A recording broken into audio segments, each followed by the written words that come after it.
Hola chicos, espero se encuentren todos muy bien.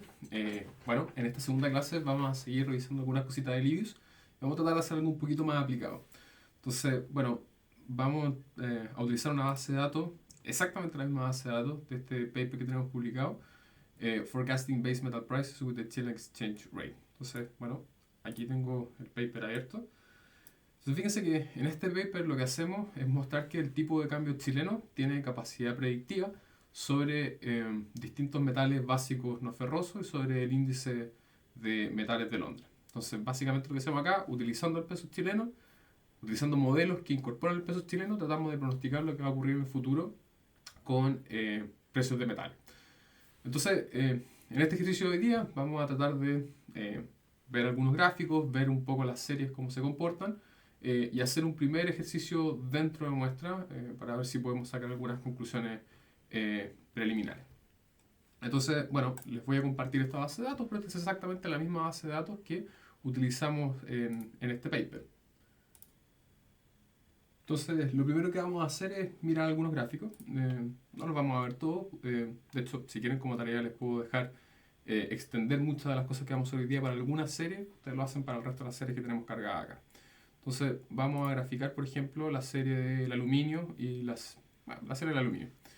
Entonces, bueno, vamos a ir a gráficos y vamos a graficar AL, que es la dirección que tengo acá en la base de datos para los precios del aluminio. Son precios de cierre mensuales.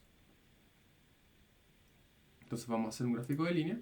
Y usualmente uno de los típicos problemas que tenemos a nivel econométrico cuando trabajamos con este tipo de series es que presentan raíces unitarias. Entonces, básicamente cuando nosotros hacemos econometría estándar, clásica, uno está siempre apelando al teorema del límite central cuando queremos hacer inferencia. Entonces siempre nosotros pensamos que bueno, estas cosas son independientes e idénticamente distribuidas.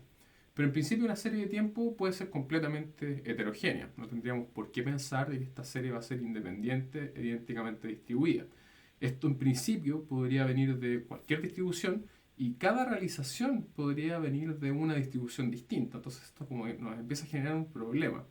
Y más aún, justamente lo que nosotros estamos diciendo es que las series de tiempo muestran algún grado de dependencia. Precisamente lo que nosotros queremos hacer es, mira, conociendo esta serie hoy día, conociendo un montón de información hoy día, yo quiero saber qué va a pasar mañana. Entonces, implícitamente lo que estamos diciendo, oye, estas series muestran dependencia. Conociendo algo de información hoy día, puedo pronosticar algo de lo que ocurre mañana. Entonces, obviamente la serie de tiempo eso no se cumple. No se cumple el supuesto de independencia. Obviamente hay algún grado de dependencia, entonces tenemos que hacer algunas cosas distintas. Y más aún, fíjense que, por ejemplo, imagínense yo quisiera hacer estadísticas descriptivas básicas. Cuando nosotros vamos a ver acá el paper, en los apéndices, nosotros vamos a ver algunas estadísticas descriptivas básicas sobre esta serie. Por ejemplo, acá. Entonces fíjense que para la frecuencia mensual, que es la base de datos que estamos trabajando nosotros acá, yo tengo estadísticas sobre el aluminio, pero estas estadísticas, si se dan cuenta, están en retornos, en diferencias logarítmicas. Entonces la pregunta es, bueno, ¿por qué nosotros estamos haciendo estas estadísticas descriptivas a nivel de retorno y no a nivel de precio? Bueno, básicamente el mismo argumento, ¿cierto? Si nosotros tenemos estas series, que en principio pueden ser completamente heterogéneas, bueno, de nuevo, nada me asegura que cada realización de esta variable aleatoria, o sea, este 1600 que encontré acá, o este 2800 que encontré acá, etcétera, etcétera, vengan siquiera de la misma distribución. No, nada me asegura que sean idénticamente distribuidas y nada me asegura que sean independientes. Entonces, de nuevo, en principio yo podría tener una observación de puras distribuciones distintas. Quizá acá tengo una realización de una t-student con X grados de libertad y acá una distribución Weibull y una distribución Cauchy, y en realidad tengo una observación de distintas distribuciones. Y entonces la pregunta es, ¿qué sentido tiene acá calcular momentos de esta serie? ¿Tiene algún sentido calcular un promedio, por ejemplo? Bueno, la verdad, re poco. Y fíjense que justamente lo que está ocurriendo es que estos momentos están cambiando. Si yo calculo un promedio acá, no es exactamente lo mismo que un promedio acá y que un promedio acá, etcétera, etcétera. Entonces, por lo general, cuando nosotros hacemos cualquier tipo de econometría, cuando nosotros queremos hacer predicciones o lo que sea, rara vez trabajamos con estas series, porque usualmente nosotros decimos que tienen una raíz unitaria. Entonces, por lo general, para aplicar versiones del teorema del límite central estándar, para utilizar, o sea, para aplicar ergodicidad, algún como símil de la ley de los grandes números, para hacer este tiempo, nosotros imponemos algunas restricciones, no trabajamos con cualquier grado de heterogeneidad. no nos sirve cualquier cosa, no nos sirve cualquier serie. Entonces, por lo general, nosotros nos restringimos a un subconjunto de series de tiempo, no cualquiera. Entonces, esta serie no me va a servir o no me va a dejar contento precisamente porque tiene una raíz unitaria. En principio puede ser completamente heterogénea. No puedo trabajar con cualquier cosa, vamos a trabajar con un subconjunto, con un mundo un poco más pequeño. Y por lo general nosotros trabajamos con series estacionarias. ¿Okay? Entonces, vamos a tratar de no tener raíces unitarias. Entonces, bueno, varias cosas. Primero, fíjense que si nosotros ahora vemos el gráfico de esto mismo, pero en retorno, eso se parece mucho más a una serie estacionaria. Entonces, vamos a tomar el aluminio, ¿no? Pero esta vez en vez de... en vez de tomar el aluminio, vamos a tomar la primera diferencia del aluminio, la diferencia logarítmica. Entonces ahora, en vez de graficar esto, vamos a graficar el retorno del aluminio. Entonces fíjense que el retorno del aluminio se comporta mucho más parecido a lo que uno esperaría de una serie estacionaria. Recuerden que para que una serie sea estacionaria requerimos que sus dos primeros momentos, primero sean ergódicos, entonces tengamos dos primeros momentos, y segundo, que sean invariantes en el tiempo, ¿cierto? Y es más o menos lo que vemos acá. Fíjense que en general esta serie oscila, retorna a la media, entonces pareciera ser que el valor esperado de esta serie no está cambiando en el tiempo, y más allá de algunos saltos en algunas partes, más o menos uno ve que la varianza tampoco cambia en el tiempo. Y lo mismo esperaríamos de las covarianzas, ¿cierto? Entonces esto se parece mucho más a una serie estacionaria. Entonces lo primero, visualmente uno esperaría acá trabajar con la diferencia logarítmica de esta serie, la diferencia logarítmica del aluminio, del peso chileno y del resto de los commodities, y no con los precios directamente. Entonces ese sería el primer caso, visualmente darnos cuenta de estas cosas. Ahora, además de ver que esta serie tiene que estar retornando a la media, oscilando en torno a la media, y que tiene que tener primer y segundo momentos constantes, como lo estamos viendo acá, muy distinto del gráfico que vimos de precio recién, uno puede también hacer una serie de análisis para efectivamente estar seguro y corroborar que esto se ve como una serie estacionaria. Usualmente en las series financieras, bueno, los precios, por lo general tenemos la convención de decir que tienen una raíz unitaria y los retornos, la primera diferencia logarítmica, que se parece mucho más a una serie estacionaria. Evidentemente uno puede hacer más cosas. Entonces, lo primero es esta inspección visual de los gráficos. Y por supuesto uno puede hacer pruebas de raíz unitaria. A mí en lo personal no me encantan, pero por supuesto que se pueden hacer. Entonces, ustedes van acá a Quick, a Series Statistics, y pueden ir donde dice Unit Good Test. Entonces, la pregunta es, bueno, ¿sobre qué vamos a hacer la prueba de raíz unitaria? Entonces, pensemos primero que lo vamos a hacer sobre el aluminio. ¿Okay? Entonces, fíjense que acá tengo una serie de test de raíz unitaria que puedo aplicar. Típicamente los más conocidos son el Dickey-Fuller aumentado, el Philip-Perron y el KPSS. ¿Okay?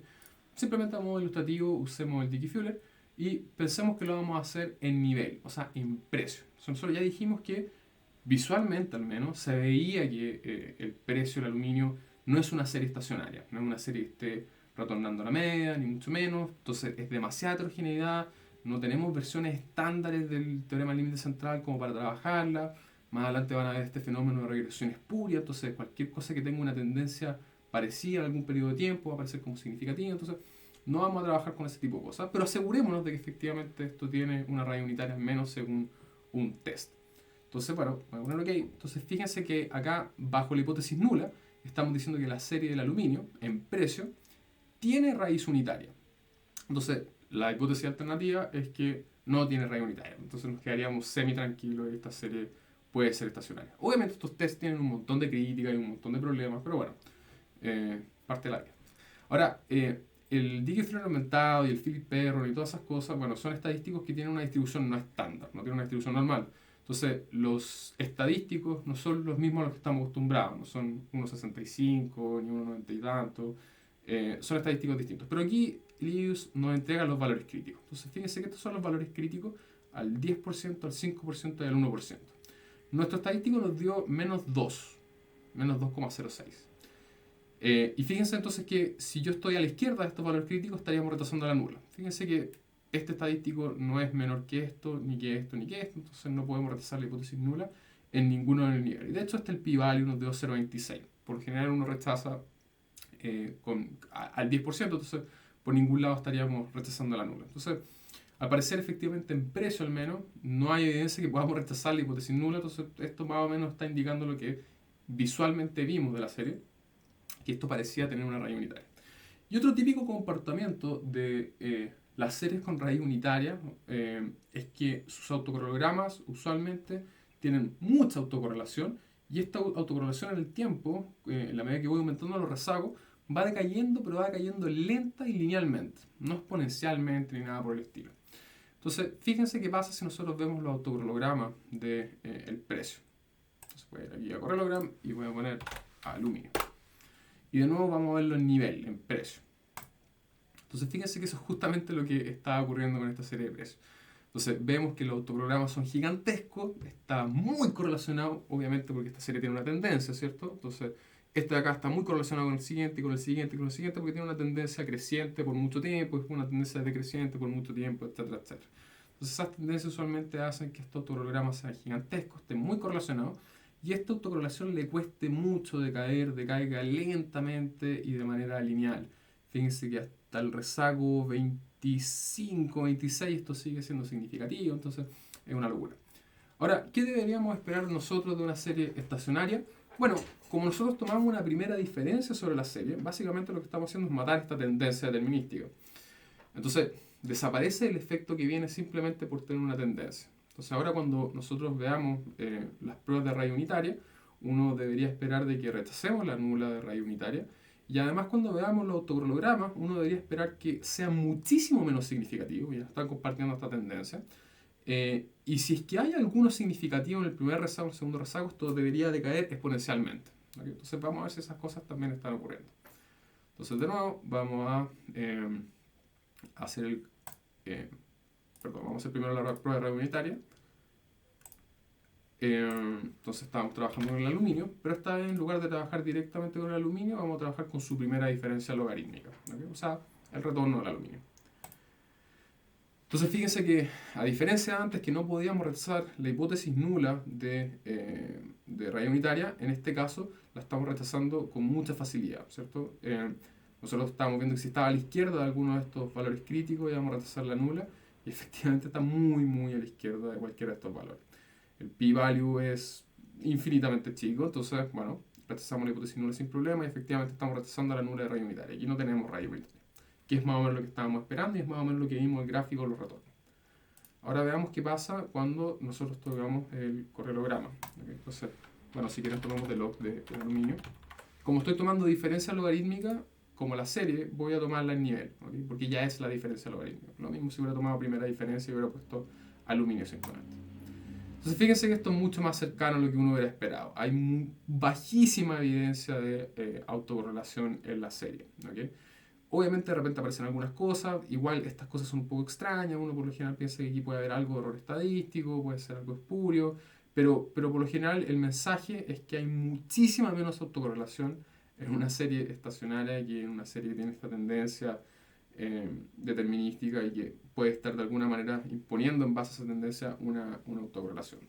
Entonces, el primer mensaje es, todo parece indicar que para aplicar las versiones estándar del teorema del límite central para series estacionarias, ergóicas, etc., deberíamos estar trabajando con retorno y hacer todas nuestras regresiones con retorno y no estar haciendo nuestras regresiones con precio y cosas por el estilo. Entonces, ahora sí, fíjense que acá en el paper nosotros mostramos estadísticas descriptivas básicas para el retorno, ¿cierto? Entonces, bueno, si yo ahora hiciera algunas estadísticas descriptivas, por ejemplo, veamos los tres primeros, aluminio, cobre, o veamos los dos primeros y el último, que es el peso chileno, que es el predictor acá, aluminio, cobre y el peso chileno. Todos están en diferencia logarítmica. Entonces, bueno, vamos a ir a Quick, Series Statistics, Group Statistics, perdón, estadísticos descriptivos y vamos a tomar muestras individuales. Entonces, vamos a tomar la diferencia logarítmica del aluminio, la diferencia logarítmica del cobre y vamos a tomar la diferencia logarítmica del peso chileno, que me parece que la base de datos se llama Chile. Entonces fíjense que acá tenemos los estadísticos descriptivos, entonces, bueno, para corroborar que efectivamente estamos trabajando con las mismas bases de datos. Además es un estándar usualmente mostrar algunos estadísticos descriptivos de la base de datos al momento de presentar los resultados. Entonces fíjense que, bueno, igual que en el paper, la media del retorno del aluminio mensual me dio 0.0011, igual que en el paper, del cobre 0.0055 y del peso chileno 0.0009. Entonces efectivamente estamos trabajando con los mismos datos, no parece haber diferencia. Lo mismo con la mediana y me parece que acá además reportamos máximo y mínimo, exactamente. Y efectivamente son los mismos valores, fíjense que el máximo para el aluminio es 0,156 y el mínimo menos 0,686. Entonces nos quedamos más o menos tranquilos que estamos trabajando con las mismas series. Ahora vamos en el paper a ver exactamente cuáles son estas regresiones que se hicieron, al menos dentro de muestra, para ver si llegamos a resultados similares. Entonces, bueno, fíjense que acá están las especificaciones econométricas. Entonces, lo que decimos en este paper, bueno, utilizamos distintas especificaciones, pero en las tablas que están acá, los resultados dentro de muestra, nosotros reportamos una de las especificaciones, que es la especificación 1, que está acá arriba. Entonces, básicamente estamos reportando esta especificación de acá, la especificación 1. ¿Okay? En realidad reportamos la 1 y la 4. ¿Okay? Entonces, estamos reportando la primera regresión en cada una de estas tablas. Entonces, ¿qué dice esta especificación? Bueno, que vamos a pronosticar el retorno del precio del commodity, y este es la variable genérica, ¿cierto? Es el precio de algún commodity, puede ser el aluminio, el cobre, el níquel, el plomo, etc., el estaño, etc. Entonces vamos a pronosticar la diferencia logarítmica de, por ejemplo, el aluminio. Vamos a utilizar una constante, vamos a utilizar el retorno del peso chileno rezagado en el tiempo y el retorno del peso chileno rezagado en otro tiempo, o sea, el primer rezago y el segundo rezago. Si esto es mensual, vamos a pronosticar, por ejemplo, el retorno del aluminio del próximo mes con el retorno del aluminio de este mes y con el retorno del aluminio del mes pasado. Y además vamos a usar el primer rezago, la componente autorregresiva del commodity. ¿Okay? Entonces, esa es la primera regresión que se está haciendo acá. Y fíjense que hicimos lo mismo para cada uno de los commodities. Entonces, veamos cómo nos va con esta especificación. Entonces, fíjense, por ejemplo, la regresión 1 es la predicción para el aluminio, utilizando el primer rezago del peso chileno, el segundo rezago del peso chileno, el primer rezago del commodity que estamos utilizando, en este caso del aluminio, y una constante. Entonces, bueno, tratemos de rehacer esa regresión y veamos si llegamos a los mismos resultados. Entonces, vamos a ir a Quick. Estimate equation. Y acá entonces vamos a poner the log del aluminio. Vamos a poner la constante entonces. Vamos a poner el primer rezago del aluminio. Y vamos a utilizar los predictores que se están estudiando acá, que es el peso chileno, Chile menos 1, y the log Chile menos 2. Ahora, por lo general, cuando uno trabaja con series de tiempo, uno trabaja, como les decía, con series estacionarias, como los retornos acá. Pero para aplicar el teorema del límite central hay una pequeña diferencia. Hay que imponer algunas restricciones adicionales, que las covarianzas sean sumables, etcétera, etcétera.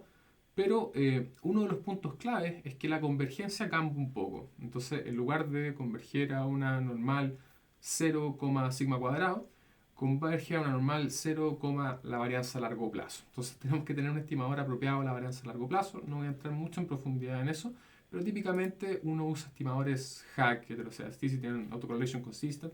Típico uno usa Newey West 8794. Entonces esas cosas en realidad son bastante fáciles de hacer. Lo único que está cambiando entonces, vamos a tener el mismo estimador, vamos a tener el mismo beta. Lo único que va a cambiar va a ser la desviación estándar de ese beta o la varianza de ese beta. Entonces aquí donde dice Covariance Method, vamos a ir donde dice HAC Newey West. Y voy a poner en HAC Options Newey West Automatic. Esto es simplemente para que podamos replicar exactamente los resultados que están en el paper, ¿no? Para que vean que vamos a llegar exactamente lo mismo, no hay diferencia. Entonces voy a poner a aceptar, entonces fíjense que estos son los resultados que tenemos acá. Entonces, vayamos a ver el paper. Fíjense entonces que el primer rezago del peso chileno nos dio menos 0.342, igual que en el paper, y bueno, esto es lo que podría cambiar si es que no usaron el mismo estimador para la varianza a largo plazo.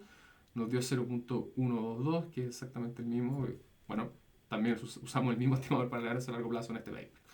El segundo rezago nos dio menos 0.21 y la desviación estándar 0.15 y la componente autorregresiva menos 0.05, la desviación estándar 0.11, la constante nos dio 0.001 y la desviación estándar 0.004. ¿Okay?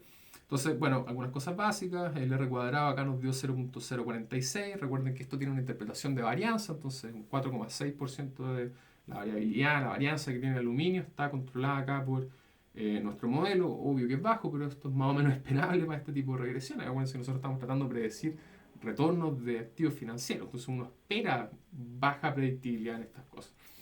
Ahora, ¿qué es lo sumamente interesante acá en nuestra regresión?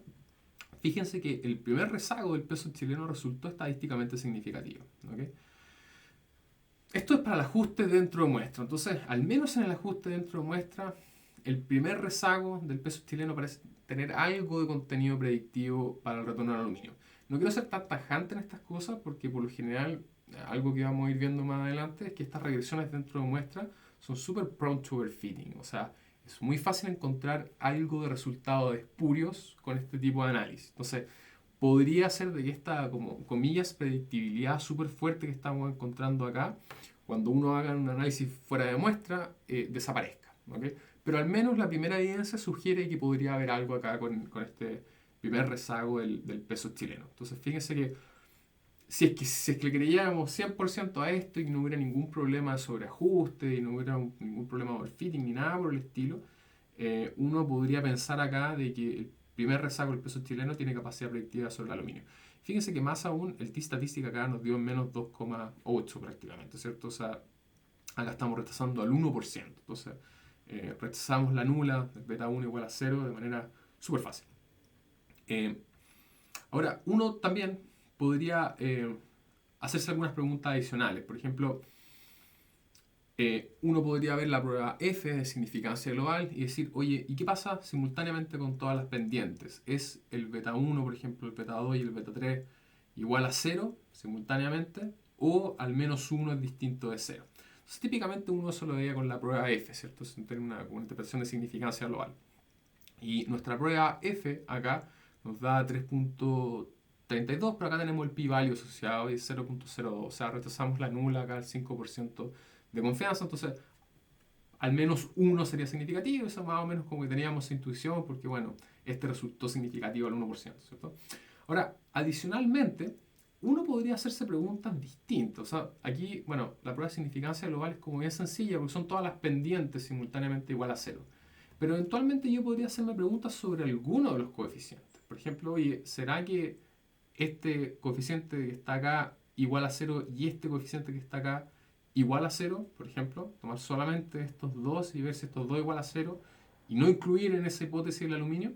Entonces, esas cosas también las podemos hacer de manera sencilla. Una vez que uno hace la regresión, uno puede ir acá donde dice View, puede ir acá donde dice Coefficient Diagnostics y puede ir donde dice Wall Coefficient Restrictions. Entonces acá vamos a hacer pruebas de restricciones lineales. ¿Okay?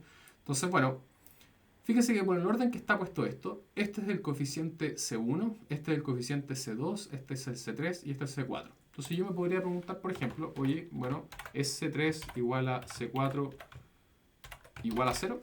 O sea, ¿son esos dos coeficientes en particular simultáneamente igual a 0? ¿O bajo la alternativa alguno de ellos es distinto de 0?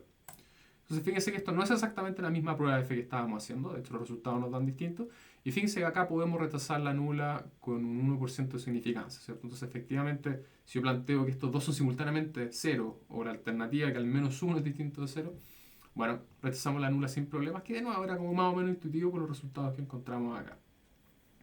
Entonces, bueno, nosotros podríamos replicar estos análisis para el resto de los metales, por ejemplo, podríamos hacer esta regresión para el cobre. Entonces vamos, perdón, voy a hacerlo desde acá para no tener que repetir todo este tema de la varianza a largo plazo y todo lo demás. Entonces, en lugar de hacerlo para el aluminio, podríamos hacerlo para el precio del cobre. Y de nuevo vamos a utilizar la misma especificación, ¿cierto? Constante y los dos primeros rezagos del peso chileno. Entonces fíjense que llegamos exactamente a los mismos resultados. La constante nos da 0.006 aproximado. El primer rezago del precio del cobre nos da 0.069 aproximado. Y las dos siguientes, la primera componente autorregresiva nos da menos 0.3395, o bueno, 340, y menos 0.403. Y fíjense que las desviaciones estándar son exactamente las mismas, entonces llegamos exactamente al mismo resultado. Fíjense que acá, curiosamente, no solamente el primer rezago acá resulta significativo, al 10% al menos, sino que el segundo rezago también resulta significativo, en este caso al 5%. Entonces, bueno, y de hecho nuestro R cuadrado subió levemente respecto a la revisión que estábamos haciendo versus el aluminio. Entonces aquí pareciera ser que los dos rezagos del peso chileno están siendo útiles, comillas útiles en predecir el cobre, al menos en estos análisis dentro de la muestra. ¿Ok? Entonces, si quieren les puedo dejar como tarea y ustedes pueden replicar el resto de las regresiones, el resto de los resultados para los demás metales. Ahora, algo que notamos en este paper y algo que decidimos evaluar fue, bueno, cuando uno utiliza los dos primeros rezagos en esta regresión, fíjense que en general los coeficientes parecen ser similares, el primer rezago y el segundo rezago. Entonces fíjense que los dos suelen ser negativos y en magnitud parecen no ser tan distintos. Acá en el níquel tienen signos distintos, pero en general tienden a dar un signo similar y tienden a no ser demasiado distintos. Entonces, por lo general cuando uno hace trabajos predictivos, uno busca modelos parsimoniosos, uno busca modelos lo más pequeños posible, donde haya que estimar la menor cantidad de parámetros posible. Entonces, por ejemplo, acá estamos estimando la constante, estamos estimando la componente autorregresiva y dos coeficientes asociados a rezagos del peso chileno. Pero si uno pudiera estimar menos parámetros sería muchísimo mejor, porque si bien hay una leve introducción de sesgo, uno podría estar disminuyendo la varianza. Entonces, recuerden siempre en términos predictivos, esto es un trade-off entre sesgo y varianza. ¿Okay? Entonces, quizás si nosotros, en lugar de estimar dos coeficientes asociados a la información histórica del peso chileno, pudiéramos tomar un único coeficiente, quizás podríamos tener ventajas predictivas, sobre todo cuando se hagan los análisis fuera de muestra. Entonces, lo que hicimos inmediatamente acá fue decir, mira, bueno, ¿y qué pasará si es que en lugar de hacer esto, yo hago esto que está acá? Entonces, en lugar de estimar dos coeficientes distintos asociados a el primer rezago y el segundo rezago del peso chileno, yo en realidad impongo la restricción lineal de que beta 1 es igual a beta 2. Entonces, si yo impongo que de hecho es la hipótesis que aparece acá, ¿cierto? La hipótesis beta bajo la nula, beta 1 igual a beta 2. Entonces, si yo impongo que beta 1 igual a beta 2, yo en definitiva puedo así como factorizarlo si ustedes quieren, y simplemente sumar los dos primeros retornos, el rezago de los dos primeros retornos. ¿Cuál es la ventaja de esto? Bueno, que tengo que estimar un parámetro menos. Entonces, en lugar de estimar beta 1 y beta 2, estimo simplemente un beta. Entonces, el primer paso para ver si eso es una buena idea o no, es que al menos beta 1 y beta 2 sean lo suficientemente similares. Entonces nosotros podríamos plantear una prueba estadística, podríamos plantear una prueba de restricciones lineales y evaluar, bueno, bajo la nula, beta 1 igual a beta 2, o bajo la alternativa, beta 1 es distinto de beta 2. Si no somos capaces de rechazar la hipótesis nula, bueno, al menos nos quedamos un poco tranquilos de que no fue una locura haber impuesto esta restricción lineal. Entonces fíjense que uno podría hacer esto en este mismo ejercicio, ¿cierto? Tengo el primer rezago del peso chileno y el segundo rezago del peso chileno. Y más o menos las desviaciones estándar de los coeficientes son similares. Pero me gustaría ver si efectivamente puedo imponer esa restricción o si directamente la rechazo y ya son súper distintos. Entonces, de nuevo vamos a usar esta prueba de restricciones lineales, vamos a hacer un wall test. ¿Okay? Entonces, vamos a ver acá wall test. Fíjense que estos son los coeficientes 3 y 4. Pero fíjense entonces que la restricción que voy a evaluar es distinta a la que hicimos hace un ratito, ¿cierto? Antes evaluamos la nula de que estas cosas eran iguales a 0. Ahora simplemente voy a evaluar la nula de que son iguales entre ellos. Vamos a poner OK. Y fíjense que efectivamente no puedo rechazar la hipótesis nula. ¿Okay? No hay evidencia de que estos dos coeficientes sean estadísticamente distintos. Y uno efectivamente podría hacer esto con cualquier de estos análisis, ¿cierto? Por ejemplo, podríamos volver al caso del aluminio y ver qué pasa con estos dos coeficientes. Entonces, de nuevo, yo podría irme acá a Coefficient Diagnostics, Wall Test, y evaluar la misma nula, C3 igual a C4, no igual a 0, sino que simplemente C3 igual a C4. Y de nuevo, tampoco soy capaz en este caso de rechazar la hipótesis nula, entonces parece no ser una locura haber impuesto esta restricción lineal. De hecho, es más, si ustedes quieren, pueden ir después acá a los apéndices del paper y esos análisis precisamente están hechos. ¿Okay? Fíjense que estos son, de hecho, estos son los mismos, me parece que son los mismos p-values que encontramos recién. Claro, 0.4957, 0.496, precisamente el resultado que encontramos para el aluminio. Eso fue el p-value que encontramos. Y recién el que habíamos encontrado para el cobre era 0.8, entonces de hecho estamos llegando exactamente a los mismos resultados. ¿Okay? Ahora entonces podríamos ver cómo nos va en las regresiones para esta nueva especificación, dado que más o menos nos quedamos tranquilos de que no es una locura asumir que estos coeficientes son iguales y podríamos plantear esta regresión que está acá. Veamos cómo nos va para esa regresión, que de hecho es la regresión que tengo justo abajo. Esta que está acá. ¿Okay? Entonces, bueno, vamos a hacer esta misma regresión entre el aluminio constante, el primer rezago del aluminio, pero ahora en lugar de calcular dos coeficientes separados para esta cuestión, voy a usar como predictor la suma de esas dos cosas. ¿Okay? Entonces fíjense que es lo mismo, pero ahora mi predictor es una suma entre el primer retorno y el segundo retorno. Entonces esto es un predictor, es una variable, y por ende esto me va a calcular un coeficiente asociado a esa variable. ¿Okay?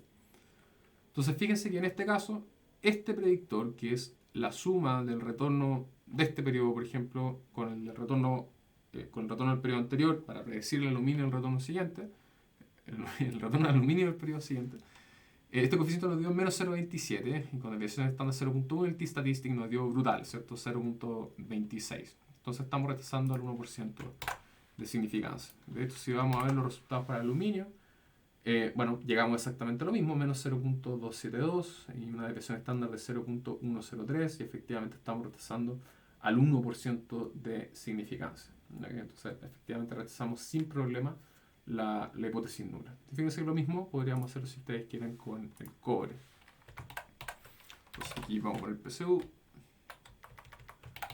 Vamos por el PSU. Y fíjense entonces que nuestro coeficiente es menos 0,375, 376 aproximado. Y el t-statistic nos dio menos 2,75. Entonces vamos a retrasar también al 1% sin problema. Entonces esto es ultra significativo. Entonces efectivamente, bueno, y como pueden ver en prácticamente todas las regresiones, esta restricción lineal, en poner que los dos primeros rezagos son iguales, nos dio súper buenos resultados, salvo para el níquel. Y esto es una primera evidencia de que podría haber algo de capacidad predictiva de información rezagada del peso chileno hacia este grupo de metales básicos. Entonces, bueno, obviamente estos análisis dentro de muestra reciben un montón de críticas porque, bueno, es súper fácil que uno haga una especie de data mining y busque acá desesperadamente ver qué cosa le dio significativa y qué no, puede probar con más rezago, menos rezago y siempre encontrar alguna estrella en algún lado.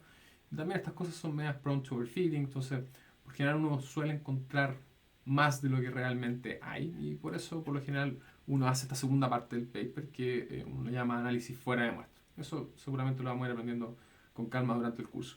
Ahora, un primer paso para hacer estas cosas es que ustedes usen la herramienta de forecasting que hay acá en el IBIUS, este forecast que dice acá.